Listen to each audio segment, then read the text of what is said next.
Olá, pessoal, bem-vindos a mais uma análise. Hoje, a gente vai mergulhar de cabeça num assunto que é simplesmente fascinante, especialmente para quem anda com o smartwatch no pulso ou adora a ciência. Nós vamos destrinchar uma revisão de escopo gigante que cobre nada menos que 50 anos de pesquisas sobre a variabilidade da frequência cardíaca. O volume de descobertas dessas últimas 5 décadas é absurdo de tão grande e a gente vai desconstruir tudo isso passo a passo. Bom, nosso roteiro de hoje é super direto. 1. Decodificando a variabilidade da frequência cardíaca. 2. O cabo de guerra do sistema nervoso. 3. Uma história dos batimentos. 4. Medição de ECG versus PPG. E por fim, 5. O futuro dos wearables. Bora lá? Então, começando com a seção 1, decodificando a variabilidade da frequência cardíaca e os dados ocultos nos nossos pulsos. Para começar, a gente precisa entender o que a sigla VFC realmente significa. É, basicamente, a variação contínua no tempo exato entre batimentos sucessivos. E isso já traz uma reflexão que é, no mínimo, curiosa. Um batimento perfeitamente constante seria um sinal de boa saúde? O senso comum diria que sim, né? Que a regularidade absoluta é o cenário ideal. Mas a ciência diz exatamente o oposto. Por incrível que pareça, um coração realmente saudável tem uma alta variabilidade. Mesmo quando a frequência em repouso parece super estável, o tempo entre cada batimento pode flutuar de 10% a 30%. Essa flutuação não é um erro, é a essência da VFC e um indicador vital de como o corpo está se adaptando.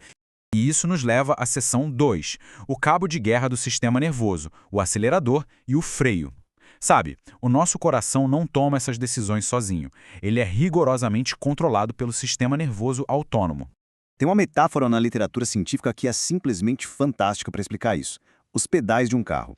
O sistema nervoso simpático, o SNS, é literalmente o acelerador do corpo. É ele que aciona aquela famosa resposta de luta ou fuga diante do estresse, fazendo o ritmo cardíaco disparar, podendo chegar a uns impressionantes 200 batimentos por minuto. Do outro lado desse cabo de guerra, a gente tem o sistema nervoso parasimpático, o SNP, que é o nosso freio. Ele entra em ação para promover o descanso e a digestão e é tão forte que consegue derrubar o ritmo para apenas 50 batimentos por minuto. A VFC, que a gente mede, é exatamente o resultado dessa dança, dessa disputa milissegundo a milissegundo entre o acelerador e o freio. Agora, pensa no número como 60 a 70 batimentos por minuto em repouso. Ele diz muita coisa sobre quem está ganhando essa disputa. Se a gente isolasse o coração, sem nenhuma influência nervosa, ele bateria num ritmo natural lá pelos 100 a 110 batimentos por minuto. O fato de uma frequência normal em repouso ficar entre 60 e 70 prova que, quando estamos relaxados, quem manda é o freio. O sistema parasimpático domina a situação usando o nervo vago para moldar os ritmos em perfeita sincronia, até mesmo com a nossa respiração. Passando para a seção 3, uma história dos batimentos, de 1733 aos smartwatches modernos. É fascinante ver como a gente aprendeu a rastrear mudanças tão minúsculas. Essa evolução é uma verdadeira saga. A coisa toda começa lá atrás, em 1733, quando o cientista Stephen Hales identificou a VFC pela primeira vez em animais, enquanto estudava a pressão arterial. Mas o pulo do gato na medicina mesmo veio bem depois, em 1965. On e Lee fizeram uma descoberta revolucionária na obstetrícia. Eles notaram que alterações na VFC aconteciam antes dos sinais clássicos de sofrimento fetal. Depois, em 1996, rolou uma padronização global com forças-tarefas publicando as regras de medição clínica. E foi essa organização toda que abriu as portas para o boom dos anos 2000, colocando essas métricas nos dispositivos portáteis que a gente usa hoje em dia. E olha como essa pesquisa explodiu e se espalhou por várias áreas ao longo das décadas. Lá nos anos 70, o foco era quase todo na ginecologia e na obstetrícia, mas com o passar do tempo, as aplicações multiplicaram de uma forma incrível. Hoje em dia, a VFC está em todo lugar, nas ciências do esporte, na engenharia biomédica e, lógico, na linha de frente contra doenças cardiovasculares. Virou um instrumento multidisciplinar indispensável. Entrando na quarta seção, medição de ECG versus PPG. E como a tecnologia captura o batimento. Como é que os aparelhos cravam o tempo de uma pulsação com tanta precisão? É aqui que a gente entra no contraste das tecnologias.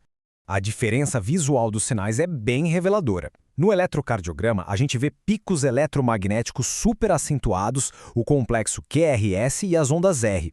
É um sinal elétrico muito, mas muito bem definido. Embaixo, no fotopletismograma ou PPG, as ondas já são bem mais suaves e arredondadas. Isso acontece porque o PPG não está medindo a eletricidade direta do coração, mas sim as ondas mecânicas formadas pelo volume de sangue que está passando pelos capilares a cada pulso. É fundamental separar esses dois mundos. O ECG é o padrão ouro médico, pura medição de atividade elétrica com altíssima precisão.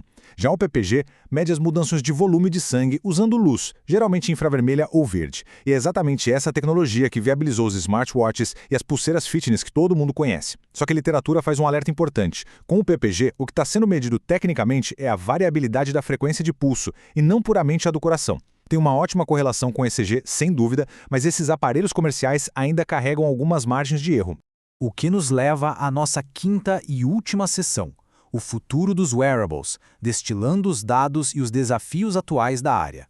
Se a gente pegar os artigos acadêmicos, vai ver uma chuva de jargões complexos. Mas para simplificar, a gente pode dividir tudo em dois grandes blocos. Primeiro, o domínio do tempo, que é pura estatística direta, cálculos das diferenças de tempo em milissegundos entre as ondas. E segundo, o domínio da frequência. Aqui a análise fica mais pesada, usando algoritmos para quebrar os sinais em bandas de energia. Isso é sensacional, porque ajuda a isolar e entender certinho o que o lado simpático e o lado parasimpático do sistema nervoso estão fazendo naquele momento. Só que nem tudo são flores. A revisão aponta obstáculos científicos enormes. Falta padronização nos protocolos de medição de hoje em dia, o que gera uma carência de valores de base que sejam consistentes entre os estudos. Fora que os métodos para interpretar os dados pelo pulso estão ficando para trás se comparados com a velocidade absurda que o hardware comercial evolui. Ou seja, a comunidade científica precisa urgentemente rodar mais ensaios clínicos independentes usando justamente esses aparelhos que a gente compra na loja. No fim das contas, a própria revisão científica resume a lição principal. Mais pesquisas são necessárias para elucidar a relação entre VFC anormal e problemas de saúde e para estabelecer valores de base consistentes. Isso mostra bem onde a gente está na história. Temos um acesso maravilhoso, em larga escala, aos dados do nosso corpo graças aos sensores pequenos. Mas a ciência ainda está suando a camisa para decodificar e padronizar de verdade o que essa montanha de informações significa a longo prazo. O que deixa uma pulga atrás da orelha para a gente pensar. Se a tecnologia de consumo está correndo muito mais rápido que os testes e os padrões clínicos, até que ponto o que aparece no visor do relógio depois de uma corrida ou de uma noite de sono reflete a nossa saúde com total precisão? É uma baita pergunta para manter em mente da próxima vez que formos checar nossos batimentos. Muito obrigado por acompanhar essa investigação de hoje e até a próxima análise.